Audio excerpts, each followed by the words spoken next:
Thanks for coming to Cultivating Creativity again. Today we're in the laundry room and we're doing a DIY Dip Dye Ombre Blanket. What I've got here is my most favorite, comfiest comforter that is also right now about the ugliest. It's just a down feather comforter, nothing too special. It's been around for years. It's looking a little dingy, not quite white, and nothing too fancy. So I picked up some Dip Dye in denim blue, which is going to match my color scheme in my bedroom. I have a cup of salt that we're going to need, as you can follow the directions on the Dip Dye, and my handy dandy washing machine. Okay everyone, so we're going to start by filling our machine with the hottest water that your fabric can handle. For me, I'm going to use hot. It'll help the dye to absorb richer and quicker and become darker.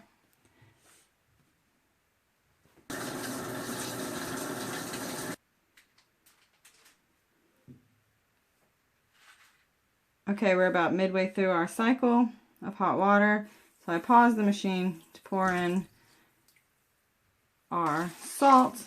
You can do half a cup now and half a cup later, or you can do it all at once. I think I'll wait, let the water stir around, finish heating up, and add the rest. As you can see, our first half cup of salt has dissolved into the water, so I'm going to add my other half, let it agitate and dissolve before we are ready to add our dye. Alright, our salt has dissolved, and now we're going to add our Dip Dye in your chosen color. You can use any brand, but Rit, of course, is one of the more well-known brands and works really great. On the directions, you'll see it says 1 bottle per 2 pounds of fabric.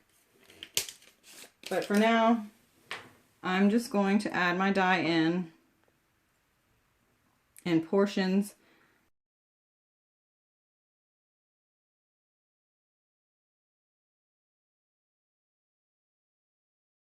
I'm again going to turn on my washing machine and let this agitate for a moment to mix. Alright, okay, our machine has agitated the water just a bit more to evenly circulate the dye, and we're going to begin to add in our comforter. I want my dark to light ratio to begin at the bottom at its darkest and move its way to light towards the top. So I am going to start at the bottom of my comforter by locating the tag. Okay, I've located the bottom of my comforter. You may choose to start at the top or bottom, wherever you like, or perhaps you have a comforter that has some staining and you'll want your dye to be darkest around the stain to try and cover it. I am simply going to insert the comforter, being sure to insert it evenly as possible, bottom first. I'm going to tuck that down in there.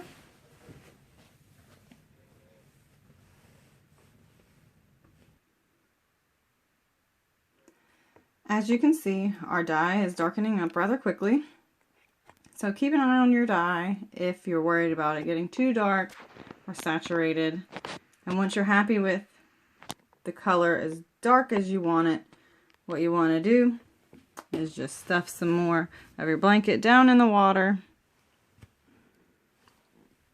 and start adding more water, hot water preferably, with your bucket to not only help fill your container with water so that you can cover more of your comforter, but also to thin out the color of the dye to help you with your ombre effect.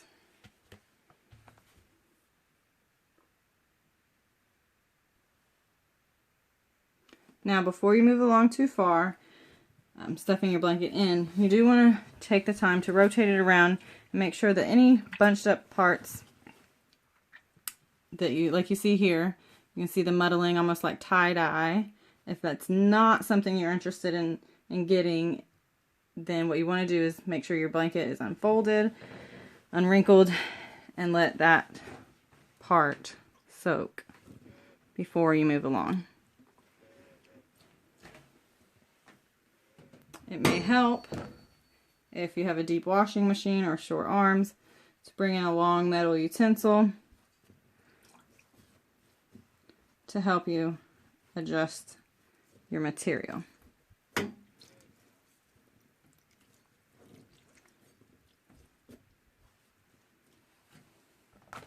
You can also use your container to pick up some of your dyed water and help pour over any fabric that isn't submerged to help with saturation and color retention.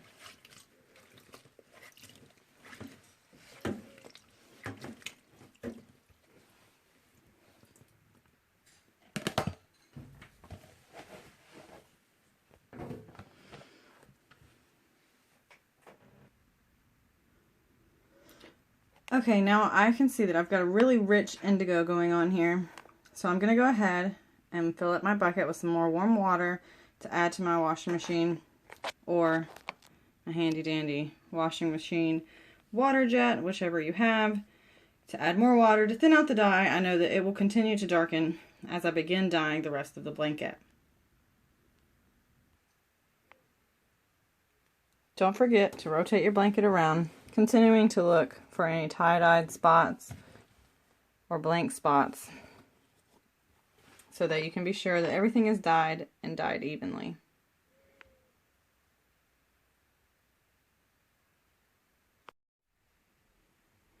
As you can see, I've now skirted or aligned around the edges of my blanket, around the edges of the washing machine, in order to get a good view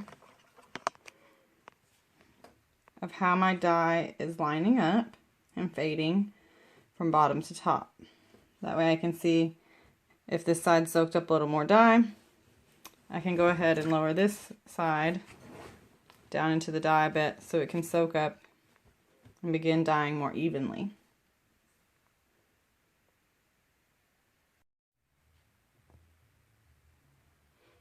Alright guys, I have now fully submerged my blanket, and as I began fully submerging it in the water, I started to rotate the blanket to pull the bottom that's been soaking the longest up towards the top to help hold the rest of the blanket under the water, under the dye, so that it can get as saturated as I'd like.